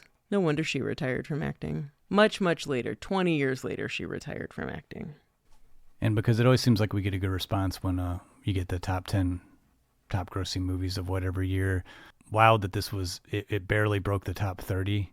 This movie I feel is like more everlasting than a lot of the movies that were in like the top 30. But of course the top 10 here are movies you know well, but top 10 highest grossing movies of 1982, if you want to hear them. Let's go. Number 1, no big shocker, was E.T. Okay. Number 2, Raiders of the Lost Ark. Sure. Number 3, Rocky Part 3. Oh, okay. Number 4, kind of a little surprise here, On Golden Pond, made $118 million. Number 5, On Officer and a Gentleman. Very adult films breaking the top. It's like now it's all kids movies. An Officer and a Gentleman I don't think would be made today. Number 6, the most surprising on this list, Porky's, made over $100 million. I mean, that's the thing though, is that how did Universal, they wanted it to be either, they were saying this movie was too pornographic, yet what do you want? Porky's? Well, Porky's is like number 6 at the box office. And number 7, a movie that you couldn't pay me to watch, is on my hated list. There's like movies I hate. Arthur, just God, movie gets under my skin. I know that song. I know the theme song from that movie. The movie gets under my skin. Isn't Liza Minnelli? Liza Minnelli's in that. Number 8, Star Trek II: The Wrath of Khan. Okay. Respectable. Yeah. Number 9, a movie we've talked about here on the podcast, Poltergeist. Oh, great. And number 10, one that you really like, that was your pick of the week one time, The Best Little Whorehouse in Texas. Oh, broke the top 10. Yeah, and actually that was said to be the reason why Fast Times kind of skated under the radar, because Universal put all of their money and all marketing and attention on Best Little Whorehouse in Texas. So Fast Times at Ridgemont High was 30th highest grossing film, so it just barely broke the top 30. Just looking at this, it's kind of wild. Number 29, a movie that's like, critically acclaimed and everybody knows, Blade Runner. Wow. Was like, looks like it kind of was only made $27 million. Huh. I did not know that. The same as Fast Times. Yeah, it's wild. Wow. But this was a movie, though, that on VHS, I feel like every house that I went to, like if I was visiting somebody, and even when I was in college, like if you went to go to someone's house or their dorm room, everyone had a VHS copy of Fast Times at Ridgemont High. It was like you had Fast Times, you had a copy of Days of Confused, someone had a copy of like Caddyshack, and they were just, there's like 5 to 10 the staples. Yeah, the staples that people just had in their collection that you would, you have a, you get stoned or you have a couple drinks, just like, we're gonna throw on one of these 5. It's midnight, Yeah. even if it's playing in the background. I'm really happy that Criterion put back in Damon's scene where he's. Yeah. It's not that not that long of a scene, but it was awesome of Heckerling to be like, I don't get what the double standard is, man. Like, if we can show women, why can't we show men? Yeah, what's kind of wild is like nowadays it's like reverse. The like shows are really into showing like male frontal nudity more in television. You don't see it in movies, but television has gone more edgy these days. You're totally right. It's TV more so than movies that you see that. Yeah, television series now they'll show it in a heartbeat. Anything. They're like whatever. It doesn't matter because they don't have to. They're not as censored. So I remember when it was a big deal to show a butt on NYPD Blue. Yeah. I just think of how tame TV was in 1982. This probably did seem like a step above a porno. Well, I'm glad that we definitely don't consider it anywhere near a porno these days. But somehow abortion is legal. Yeah, that's pretty weird. Yeah. Well, let's stop there. We'll come back with some final thoughts on Fast Times at Ridgemont High. But let's get into our picks of the week. Lindsay, what can you tell me about the anniversary party? I love a movie with an ensemble cast. Sometimes, though, this ends up being a luxury that's too often squandered. But I'm going to be bold here. The Anniversary Party does a massive cast with numerous familiar faces so much justice, with the time allowed, that I can't wait for another rewatch. It's a marriage, a party that becomes more and more festive, with the centerpiece being all-around friends giving a toast to this couple. The direct connection to Fast Times at Ridgemont High is, of course, the film is from the mind and starring Jennifer Jason Leigh and co-starring her BFF at Perry's Pizza in the movie, Phoebe Cates. Aside from that obviousness, the first thing even a casual movie viewer will notice is that this film was shot on DV. At first, I thought it was a style choice. Digital video had gained an independent film foothold in the late 80s and 90s, but became more mainstream in the early 2000s. Historically, it was a cheaper and faster way to get a film made, and it tends to give a story a more tangible feeling of reality that sometimes gets lost through the grandiose filter of film. As it turns out, it was actually just the blessed result of what was the easiest for co-directors Jennifer Jason Leigh and Alan Cumming.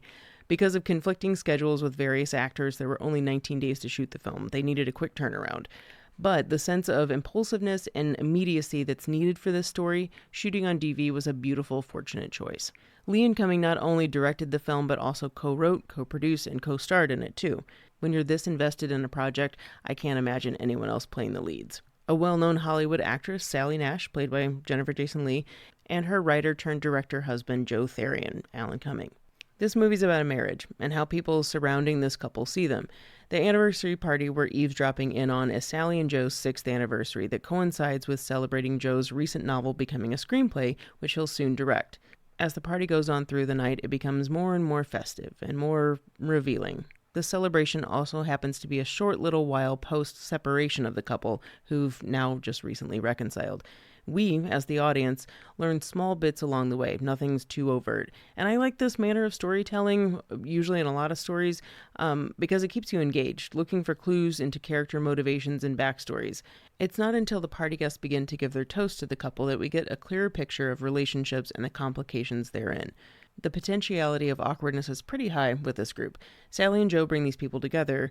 Some of the people are already friends, acquaintances, while others are total strangers to one another. Their 2 closest friends, Cal and Sophia, plus their 2 kids, played by Phoebe Cates and real-life husband Kevin Kline, and the 2 kids in the movie are their actual children. The professionals, director of Sally's latest film, Mac Forsyth, and his high-intensity wife, Claire, played by John C. Reilly, and my favorite actor from Happiness, Jane Addams. Parker Posey and John Benjamin Hickey slide in as business managers and also add some colorful background to the picture. There's a celebrated violinist, a former male partner of Joe's who, prior to his toast, no one knew anything about their relationship. Joe's best friend Gina, played by the ever-so-wonderful Jennifer Beals, whose character adds some wanton drama that's played as very innocent. She's a minor thorn in Sally's side compared to the up-and-coming Skye Davidson, played by Gwyneth Paltrow, who's slated to portray the mishmash version of Sally in Joe's yet-to-be-filmed movie.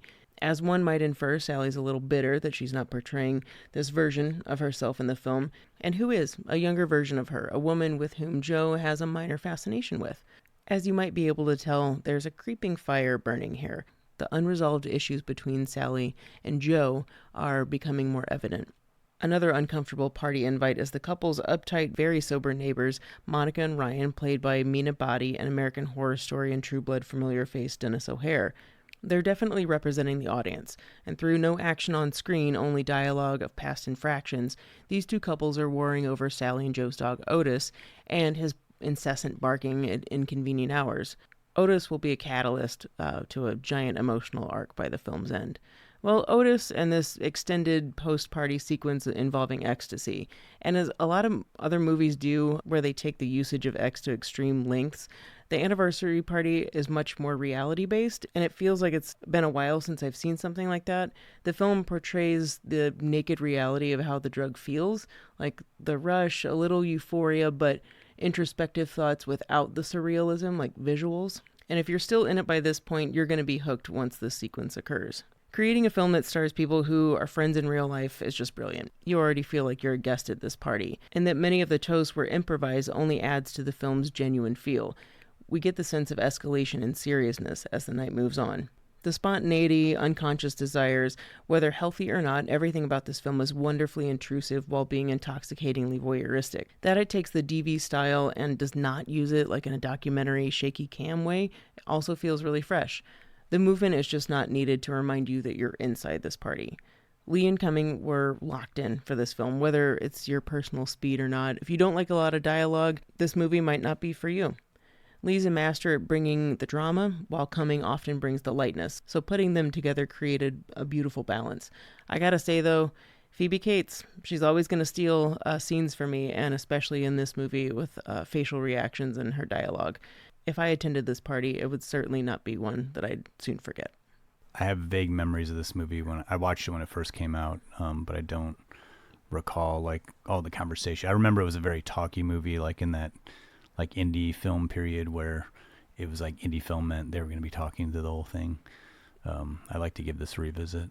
I'm waiting for the day that I get bored by movies that are talky, but even as a kid, I liked them. Like, why was I a kid that liked The Big Chill? I don't know. But you get a lot of drama with what people are saying and how they're acting. And if they're really good actors, then it's even more entertaining. Yeah, I get more excited now with like good dialogue and acting than I do from action and movies. Totally. All right, Justin, it's your turn. Please remind us all about Rush. So Rush, not to be confused with the 2013 Ron Howard film. This is a 1991 film that starred Jason Patric and Jennifer Jason Leigh. It is a, I would say, like drug crime drama. It's based off of a book and a court case that happened in the late 70s. I feel like the movie is supposed to be present day 90s, possibly early 90s, late 80s, but it feels kind of like a 70s movie. Especially the style of the characters. Like Jason Patric really seems to be like doing some sort of like undercover Jim Morrison vibe and look. But the movie kicks off almost immediately in the opening. Jason Patric has been undercover. He's trying to bring down this potential drug kingpin that no one seems to really have any evidence against. They think that this guy is involved in all these drugs that are coming into town and being sold because he owns like several businesses. He owns like a Roadhouse bar, but no one has any real evidence in him. So Jason Patric's basically like been undercover trying to buy drugs, kind of get known in this town, and they want him to get a partner. And so right in the beginning of the movie, Sam Elliott plays his superior, and he's like, pick someone out of this. There's like these like fresh out of the police academy cadets that are like running, exercising, and he chooses the only woman that's among all of these cadets.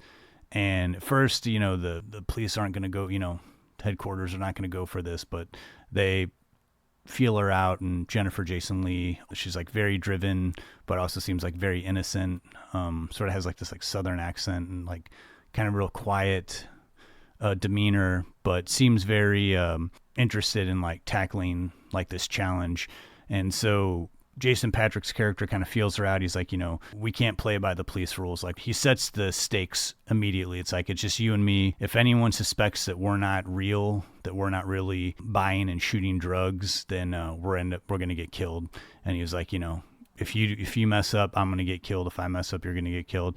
The gist of the movie is him saying we need to be able to administer drugs into ourselves without becoming junkies. And if we do start to become a junkie, we got to figure out ways to like deal with withdrawal on our own, but also like keep making appearances, and then also like looking clean to the department when they do check-ins on us. And at first, it's sort of set up as like she's going to be the one you're going to be worried about, but of course Jason Patric's character starts falling deeper into the drug use. It's set up really, really well because they're sort of tested right in the beginning of like shooting heroin. Like Jason Patric's like, oh, like I bring my own kit when I shoot, but I use like baby laxatives. But right away, they're buying drugs from this guy, and he's got a gun. He's like, you're both going to shoot my drugs that are really strong.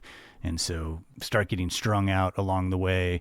That's a lot of what the movie is like these guys either like dealing with being strung out, dealing with each other, or buying drugs undercover. And there's a long period of this film, I would say like a solid hour, where there's just a really genuine sense of dread in this movie. They went to a lot of lengths to like really make you feel like, God, number one, I would never want to be undercover. Number two, like this just seems miserable, Things start to spiral eventually. They're running out of options, like they've been undercover for too long, and the higher ups are like, you guys need to like close this case. And then they find out how strung out Jason Patric is. I'm like, yeah, this guy's like he's in deep water. Like, you guys have to do what you have to do, even if you have to lie, you know, plant evidence or whatever. The acting in this is like the real standout. Like Jennifer Jason Leigh and Jason Patric, like you buy into this world of like, they're almost like isolated in their misery of like just trying to walk this fine line of like junkie and like convince yourself that you're doing the right thing, you know, by like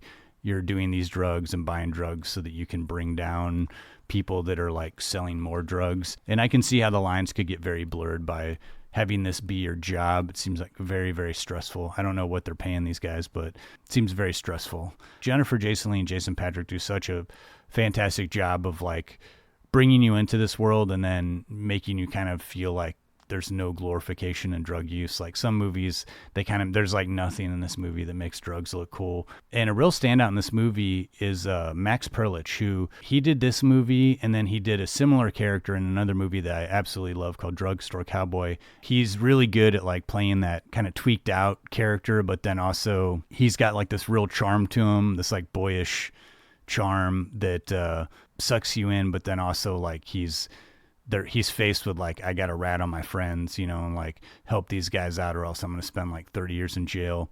That's what I like about this movie too, is like it takes its time. Like it sets that up and then they spend like a good like 3 or 4 scenes like sort of developing that subplot. It's not just like we got to, you know, throw something in the movie to take a left turn here. Like the movie is always letting the characters and the scenes breathe. And I think that's why you feel so much dread in the movie, because it really lingers on a lot of these scenes that you're really feeling the weight of what these characters have on their shoulders and decisions that they have to make. That to me was like the real success of this movie. The other actor in this movie is Greg Allman from the Allman Brothers. And I like the Allman Brothers fine, but Greg Allman is not, I don't really think he's known as an actor. And man, he seems like really menacing. He doesn't really even have like a whole lot of lines in the movie, but he's, you know, he's throughout the whole movie. They have like moments with him and he's the drug kingpin that the FBI and like the police don't have any evidence against. He comes up a little bit later and has a more pivotal role toward the end. Eric Clapton, who did write a Grammy-winning song or co-wrote a Grammy-winning song with Tears of Heaven. I'm not the biggest Eric Clapton fan, but you know, people love that song. It's a very emotional song that was written, probably one of his most personal songs about the death of his son, and it's a highlight in the movie. But outside of that song, he also has written this sort of like guitar noodly score that's like bluesy. I feel like all the blues music works in this one when they're at the bar, but then they have him doing these sort of like blues licks for like emotional moments when Jennifer Jason Leigh or Jason Patric are like trying to detox, or they're like going through these horrible moments in the movie. And it's the only time I feel like the music is like clashing, like instead of coming off more emotional, like you could almost have not had any music and it would have just worked. I mean, their performances alone, you get the point, but the music almost clashes with it, makes it feel a little bit like a cheesy drug movie versus like this very well-made, miserable movie about don't do drugs. That aside, I think this is kind of a hidden gem. I never really hear people talk about this movie, and it was a movie that I'd remembered and I knew that I had seen, but I remember it being like so heavy. And it's like, this is not a movie you just want to throw on like anytime, like, hey, we're going to watch Rush tonight. But if you are feeling like, hey, I can handle some really heavy stuff, and you're feeling like mildly spirited, you're in a pretty good place in your life, sit down, pop on Rush, and just watch it for the performances alone. I think it was like one of the first movies where Jason Patric was kind of like, kind of shaking off the teen movies that he had done in the 80s and was like trying to take on media roles. And I think this was like a step in the right direction. Really nice companion piece to the movie Narc that Jason Patric would do maybe about 10 years later with Ray Liotta. This would actually be like a really nice little double feature. I kept thinking while watching this, is this what undercover cops really do? Is this, you're supposed to really shoot up and do, is this real? But I enjoyed rewatching it. Well, those are our picks of the week: The Anniversary Party and Rush. Here's your Murray moment.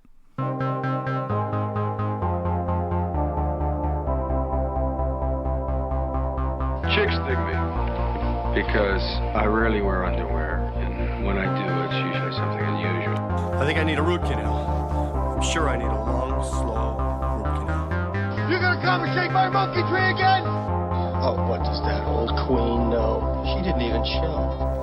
Hey, this is so scrumptious. Is this hand shut?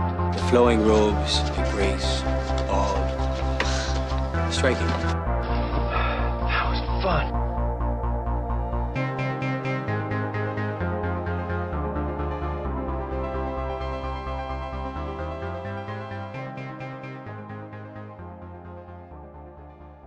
Cameron Crowe's expert eye has befallen so many talents throughout his long career as a journalist, writer, director, including Bill for the 2015 film Aloha, starring Emma Stone, Rachel McAdams, Bradley Cooper, and John Krasinski.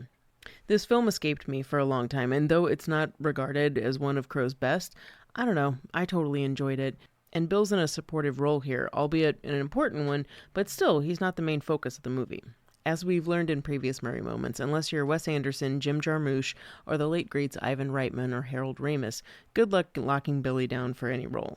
Even all of those guys had their brow-sweating moments, worrying if Bill was going to show up for a job. For Aloha, Cameron Crowe can thank Emma Stone and Jaden Lieberher Martell for securing Bill. As many people know, Bill made a very memorable cameo in 2009's Zombieland, also starring Stone. Since that time, she and Bill stayed in contact. In many press interviews that Bill did at the time, he'd always take the opportunity to say how much Emma cracked him up and always made him blow takes while they were filming. Whether he played that angle or not, after casting Stone in Aloha, Cameron mentioned to her, "I think I'd really love to cast Bill Murray for this part. Do you think that there's any chance?" So Emma said that she'd ask him. She ends up sending Bill a text and asked if he would want to join she and Crowe in Hawaii. Bill texts back, "You, Crowe, Hawaii? Doesn't sound half bad." And side note, later on, Bill would later tell Emma that "doesn't sound half bad" is code for there's a pretty good chance of him showing up, which is still non-committal. But nevertheless, this was an incredible prospect for Crowe, who said that he and Stone were just jumping up and down for the longest time with excitement after getting this semi-confirmation. But Crowe also knew to not get too stoked. It's not like Bill signed a contract. As previous Murray Moments have taught us, Bill's notorious for not committing, but dependable for keeping his word. Cameron was told by the studio, hey, maybe look into somebody else. Bill's not a guarantee. We can't take a gamble on a hope and a wish. So Cameron sent Bill the script anyway. Some music that was inspiration for the film, some books about the world that his character would inhabit, and so on. Just on the off chance, just something that would lure him to give a yes. One unfortunate night, Cameron missed a phone call from Bill. No message. His heart's got to feel heavy here. What was he calling to say? Was he committing to the project? He couldn't or didn't want to do the movie? Cameron didn't get another phone call after that, despite making sure he'd never miss one phone call after missing that one, oftentimes picking up on the first ring like a overly excited middle schooler waiting for their crush to call. But hope would soon return to Cameron's heart. Bill texted both he and Emma saying that he enjoyed the music that he received. Okay, this feels like some momentum. So Cameron's still in the process of casting Aloha and asks Bill what he thought of his co-star in St. Vincent, Jaden Lieberher, because he was considering casting him for Aloha. This crosses over with a previous Murray moment here on the podcast, but suffice it to say, Bill had the highest praises for his young co-star. And without ringing endorsement, Cameron hired Jaden. On the last day of filming St. Vincent, Jaden said that Bill asked him, "Should I come to Hawaii with you?" Crowe didn't know anything about this, and he's not even sure if Bill's totally interested, though thankful for his recommendation of Jaden. But securing the man for this kind of important supporting role in Aloha is still up in the air. Discussions with Bill's lawyer fell through. Sony Pictures is still like, "Cameron, buddy, you can't put your eggs in this basket." But then, late one night, Cameron gets a text from 10-year-old Jaden, and it says, quote, "I just saw Bill at the wrap party for St. Vincent. He told me to tell you, don't listen to the suits. I'm coming to Hawaii. Aloha, Bill." And after that, Jaden became known as Bill Murray's agent. This Murray moment opened me up to so many other stories that I've got to hold back on for future segments. But in the meantime, go check out Aloha. It has all of Crowe's heart and warmth, romance, and that very adult notion of letting go, but mixes in some unexpected complications by way of Bill's character. It's worth a viewing. I mean, I definitely enjoyed this trip to Hawaii. Yeah, this is the only Cameron Crowe movie I've never seen, specifically because I had only heard like horrible things about it, and some people like dogged on that We Bought a Zoo, and I don't know. I thought that movie was totally fine. It wasn't great, but so I kind of want to give this one a whirl. After you told me that about this movie, and then seeing it, like, I don't really do movies about military generally, and there's definitely an aspect of this in the movie, and still didn't bother me at all. I also really like Rachel McAdams, so the cast hooked me in. But when your lead is Bradley Cooper, fine, but he's not my draw to it. But I still liked it. Yeah, I'm gonna give it a go. Thank you for bringing that DVD for me. Of course, yeah. Do you have any final thoughts before we close out Fast Times at Ridgemont High? I had one little thing I wanted to say.